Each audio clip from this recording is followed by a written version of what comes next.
오늘은 지난 주일에 이어서 새로운 사사를 소개를 합니다.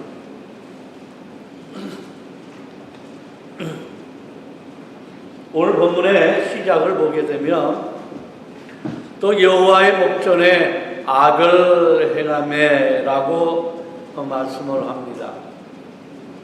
에훗이 죽은 다음에 이후에 이스라엘이 또 범죄하기 시작을 합니다. 그래서 하나님의 진노가 있어서 야빈왕을 통하여서 이스라엘은 학대를 당하며 그들은 여호와께 또 부르짖습니다. 이에 하나님이 새로운 사사를 세우셔서 또 이스라엘을 구원을 하십니다. 우리가 이러한 관점에서 볼 때에 이스라엘을 구원하는 면에 있어서는 같은 내용입니다. 단지 사람만 바뀌는 그런 상황일 뿐입니다. 그래서 우리는 단지 사람만 바뀌는 것만 가지고는 우리가 얻고자 하는 교훈은 없으리라고 생각을 합니다. 우리가 지난 주일에는 하나님이 구원하시는 방법에 대해서 논의를 했다고 한다면, 오늘은 하나님의 이 부르심에 응답하는, 하나님의 부르심에 대해서 응답하는 사람의 유형에 대해서 말씀을 나누려고 합니다. 오늘 교독했던 4장, 그 다음에 나타나는 5장은 어떻게 보면 같은 내용입니다. 이 4장은 역사가의 관점에서 쓴 것이고, 5장은 이 동일한 이 사건을 시인의 입장에서 쓴 겁니다.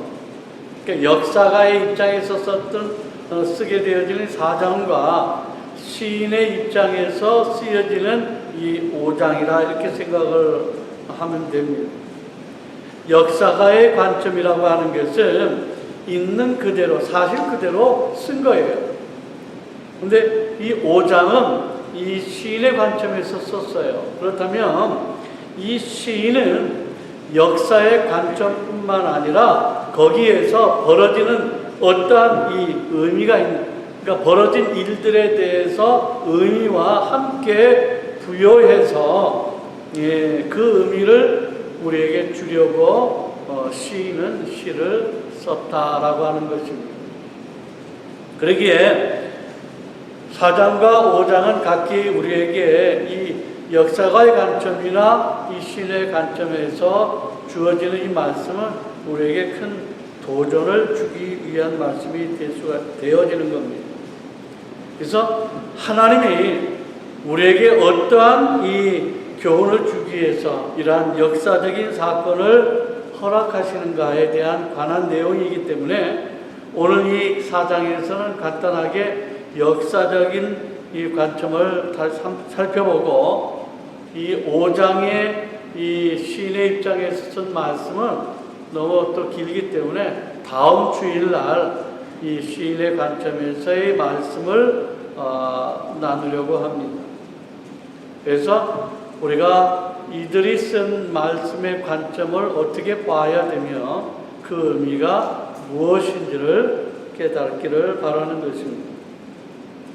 오늘 이 4장의 이 오늘 본문의 내용을 보게 되어지면, 에훗이 죽고 난 뒤에 이스라엘이 또 하나님께 악을 행합니다.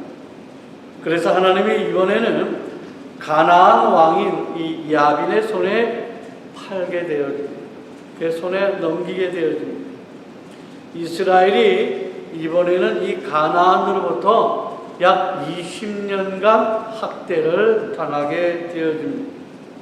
원래 이스라엘이 여호와께 순종해서 모든 족속을 다 내쫓았다고 한다면 당하지 않을 일이었습니다. 그런데 여호와의 말씀에 불순종하여서 가나안 민족을 그대로 내버려 두었기 때문에 이제 그들이 반역을 해서 이스라엘을 공격하고 결국은 이스라엘을 괴롭히게 되었다라고 하는 것입니다. 이제 20년간의 이 괴롭힘을 당하면서 여호와께 부르짖게 되어집니다. 하나님은 이 소리를 들으시고 사사를 세우게 되어집니다. 그래서 오늘 이 첫 번째 인물이 누구냐면 바로 드보라가 등장을 합니다. 이 드보라는 에훗이 살아있을 때에 세운 사사가 아니에요. 여전히 지금 이 하나님은 말씀으로 이스라엘을 통치하기를 원했어요. 그래서 에훗이 죽고 난 뒤에 이 드보라를 세운 것입니다. 이스라엘이 가나안의 괴롭힘이 20년의 이 세월이 다 되었을 때에 세워진 것이 아니라 바로 에훗이 죽고 난 뒤에 바로 이어서 세워진 사사입니다. 그래서 20년 동안 드보라는 이스라엘을 말씀으로 지도하고 가르치고 재판한 것을 우리가 알 수가 있습니다. 그런 가운데에 그들이 지금 죽겠다고 하니까 하나님은 저들을 구원하기 위하여서 또 하나의 사사 누구를 세우느냐면 바락을 세우게 되어집니다. 왜냐하면 지금 이 드보라는 여성이거든요. 여자거든요. 그래서 여자는 전쟁에 나가서 싸울 수 있는 전사의 모습이 아니에요. 실제 전쟁에 나가서 그래서 이스라엘을 구원할 자가 필요한 것입니다. 그래서 남자인 이 바락을 세운다라고 하는 것입니다. 하나님을 드보라에게 명하여서 이 바락에게 메시지를 전합니다. 10,000명을 데리고 타볼산으로 올라가서 싸우라고 말씀을 하고 있습니다. 6절의 말씀입니다. 드보라가 사람을 보내어 아비노함의 아들 바락을 납달리 게데스에서 불러다가 그에게 이르되 이스라엘의 하나님 여호와께서 이같이 명령하지 아니하셨느냐. 너는 납달리 자손과 스불론 자손 10,000명을 거느리고 다볼산으로 가라. 그렇게 말씀을 합니다. 바락은 여기에 대해서 어떻게 응답을 합니까? 8절에 이렇게 말합니다. 바락이 그에게 이르되 만일 당신이 나와 함께 가면 내가 가려니와 만일 당신이 나와 함께 가지 아니하면 나도 가지 아니하겠노라라고 말씀을 합니다. 그러니까 이 드보라가 내가 반드시 너와 함께 간다라고 이야기를 합니다. 그래서 함께 나가서 전쟁에 승리하게 됩니다. 여기에 이 가나안 장군인 스스라가 전쟁에 져서 이 도망을 하게 되어집니다. 도망을 하다가 누구에게 죽임을 당하게 되어집니까? 그래서 하나님이 이미 준비시킨 야엘에 의해서 죽임을 당하게 되어집니다. 시스라가 야엘의 집으로 도망을 갔는데 그 이유는 뭐냐면 야엘의 남편이 겐 사람 헤벨입니다. 이 사람인데 이 하솔 왕의 이 야빈과 겐 사람 헤벨은 이 동맹 관계를 맺습니다. 그래서 피난처로 지금 야엘의 집으로 가게 되었다라고 하는 것입니다. 그런데 실제는 가게 되었을 때 남편은 없었어요. 아내인 야엘만 있었던 것입니다. 야엘은 시스라를 안심을 시킨 뒤에 이 잠이 든 다음에 이 야엘은 장막의 말뚝을 가지고 가서 이 관자놀이에 박아가지고 죽이게 되어지는 것입니다. 이것이 이 사장의 전체적인 내용입니다. 여기에서 오늘 생각할 것은 뭐냐면 이 바락의 문제입니다. 바락의 문제. 10,000명을 데리고 다볼산으로 가라갈 때에 이 바락이 무엇이라고 얘기를 합니까? 만일 당신이 나와 함께 가지 아니하면 나도 안 가겠다라고 하는 거거든요. 오늘 바락이 이와 같이 이야기한 것을 우리가 살펴보아야 하는데 지금 바락이 이야기한 만일 당신이 나와 함께 하지 아니하면 나도 함께 가지 않겠다라고 하는 이 말씀에 대해서 어찌 보면 이 신학적으로 볼 때 이 두 가지의 큰 견해가 있어요. 하나는 뭐냐면 긍정적인 면이 있고 하나는 부정적인 면으로 이 견해가 나뉘어집니다. 먼저 부정적인 견해는 뭐냐면 이 드보라가 하나님의 명으로 가라고 할 때에 바락은 주저를 했다라고 하는 겁니다.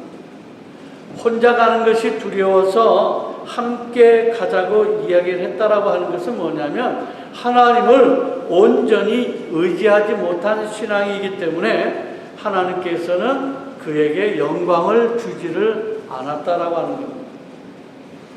9절의 말씀에 이렇게 말씀합니다. 이르되 내가 반드시 너와 함께 가리라. 그러나 내가 이번에 가는 길에서는 영광을 얻지 못하리니 이는 여호와께서 시스라를 여인의 손에 파실 것입니다 라고 이야기를 합니다. 다시 말해서 전쟁은 지금 바락을 통해서 하는 거잖아요.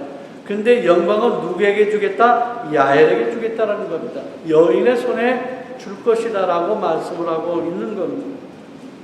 이 전쟁에서 분명히 바락이 영광을 받아야 하는데 싸움에 나가는 것을 주저했기 때문에 결과로 영광은 여인에게 빼앗기게 되어진다라고 하는 것입니다.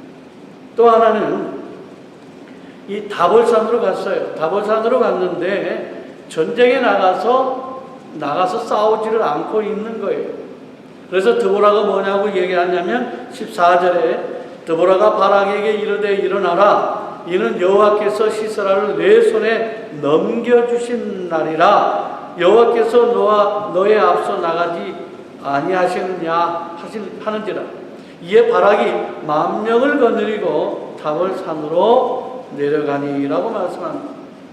이 말씀을 봤을 때 바락이라고 하는 존재가 여호와의 명령에 대해서 주저를 했고 나가지 않은 결과로 인해서 하나님이 물론 그를 쓰시지만은 최후의 영광은 맛보지 못하게 되었다라고 이야기를 하고 있는 겁니다.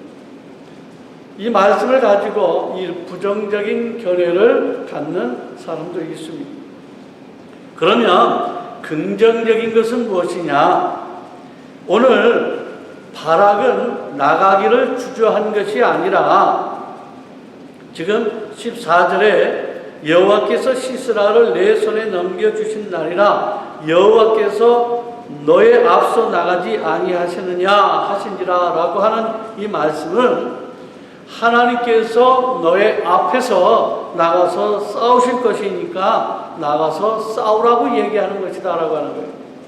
이는 단순히 나가기를 주저하는 것이 아니라 마땅히 내가 나가서 싸울 때에 너 혼자가 아니라 하나님께서 앞서 나갈 것이기 때문에 믿고 나가서 싸우라고 하는 단순한 명령에 따라서 나가서 싸운 것이기 때문에 결코 부정적인 것이 아니다라고 이야기를 하는 겁니다. 또 하나는 이 전쟁의 영광은 내가 취하는 것이 아니다라고 얘기를 하는 거예요. 왜냐하면 전쟁에서 진 시스라가 도망하게 되어질 때 터인데 이 도망을 가게 되어지면 내가 찾지 못할 것이 아니냐. 그러기에 이 사람을 죽일 자는 너와는 길이 다르기 때문에 다른 준비된 자가 시스라를 죽게 할 것이다 라고 하는 거예요. 그러니 실제 영광은 너에게 있지 못하게 되는 것이다 라고 이야기를 하고 있는 것입니다. 이는 부정적으로 그가 나가는 것을 주저하였기 때문에 영광을 빼앗긴 것이 아니라 하나님이 이미 준비 가운데에 이 모든 영광을 준비해 놓으신 여인을 통해 가지고 이루어진 것이기 때문에 바락이 믿음이 없는 모습이 아니다라고 하는 거예요. 그래서 긍정적인 것으로 이 말씀을 지금 바라본 것입니다. 저는 여기에서 이 두 가지의 견해에 대해서 어떤 입장을 취하느냐면 저는 긍정적인 면을 취하고 싶습니다.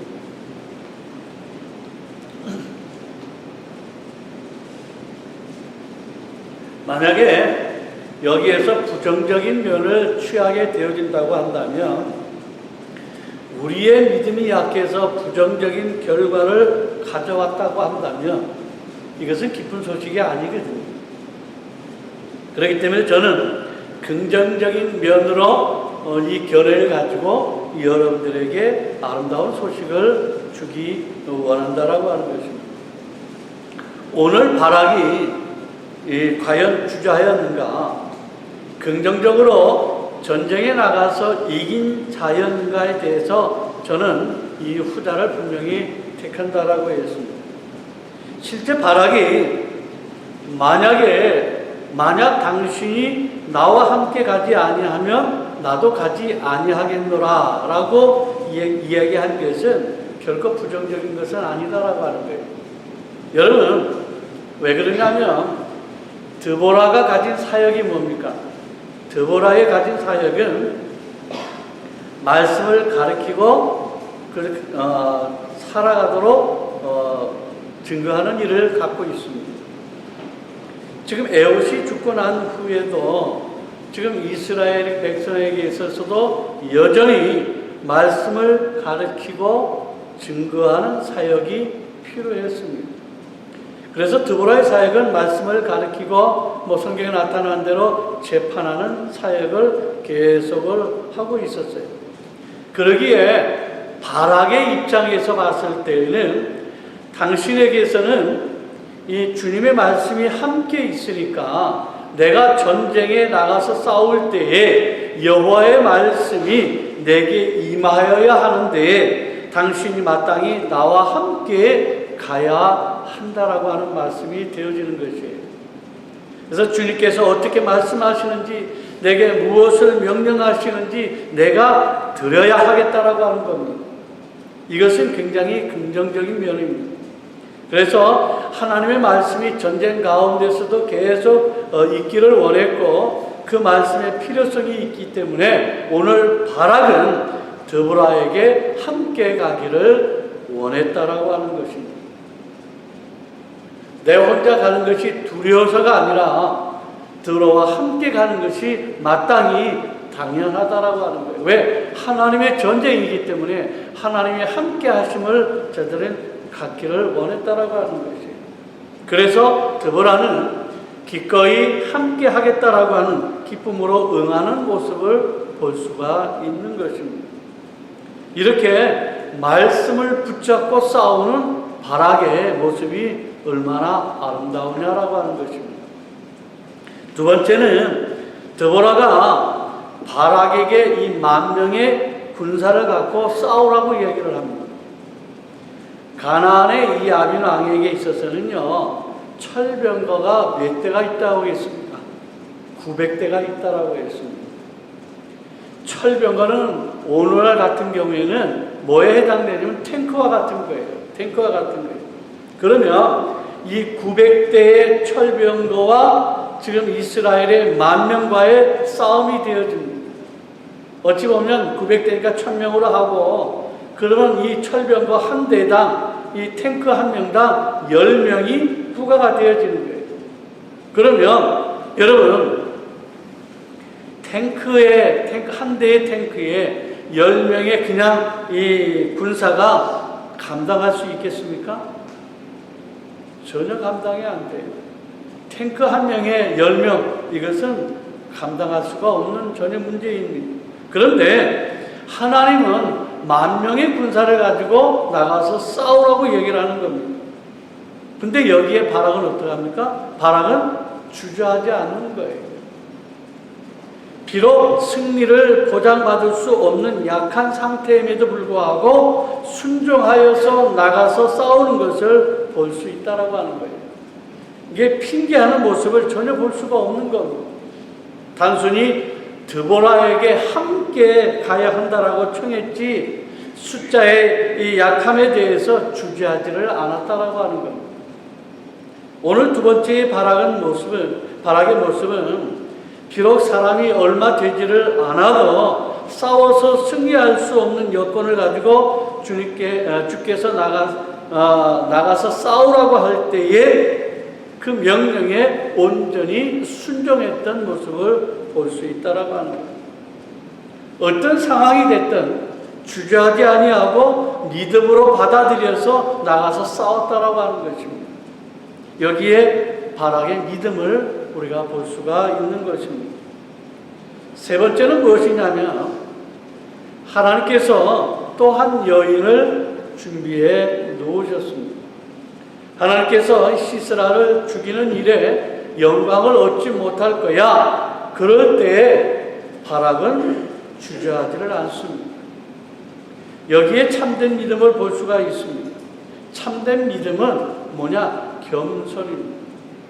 지금 드보라를 통해서 만 명을 데리고 나가서 싸우라고 했을 때에, 또한 싸울 나갈 때에 하나님이 함께 하시는 것을 이야기를 하면서 그러나 너에게 영광을 보지 못할 것이다 라고 얘기를 했어요.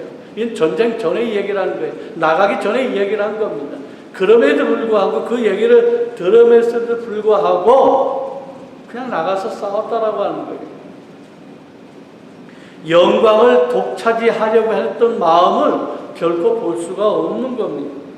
비록 내가 영광을 얻지 못한다 할지라도 주의 일에 참여하는 그 자체가 의미가 있음을 아는 자였다라고 하는 것입니다. 실제 바락은 전쟁에 나가서 싸우는 것으로 성경은 끝나요. 더는 바락은 쓰임을 받지를 않습니다. 계속해서 바락은 이스라엘을 통치하는 사사의 모습은 전혀 그 다음부터 보이지를 않습니다. 한 번으로 끝나는 겁니다. 왜냐하면 드보라는 계속 있기 때문에 그런 거예요. 이렇게 바락의 모습은 긍정적으로 하나님의 부르심에 대하여서 어떤 응답의 모습이 있었는가 우리는 잘 볼 수가 있는 겁니다. 왜 제가 이 바락에 대해서 긍정적인 이 견해를 취했는가에 대해서는 더 깊이 들어가기 위해서는 우리가 5장에 나타난 시인의 쓴 내용을 보면은 더욱더 잘 알 수가 있습니다. 왜냐하면 그 내용이 오늘 이 바락의 가장 믿음이라고 하는 것을 온전히 증명하고 있기 때문에 그렇다라고 하는 거예요. 그래서 다음 주에는 그 말씀을 더 깊이 나누기를 원합니다. 오늘 이 바락의 모습은 긍정적으로 이 하나님의 부르심에 대하여서 어떤 응답의 모습이 있었는가를 우리가 볼 수가 있습니다. 그렇다면 오늘 저와 여러분들은 과연 주님의 부르심에 대해서 어떠한 응답의 모습이 있느냐라고 하는 것입니다. 하나님이 여러분들을 부르실 때에 과연 여러분들은 어떠한 모습으로 응답을 했는가? 또 과연 하나님이 여러분들 통해서 주의 일을 감당하고자 일을 맡겼을 때에 과연 여러분들은 어떠한 모습으로 그 일을 받아들였느냐라고 하는 거죠.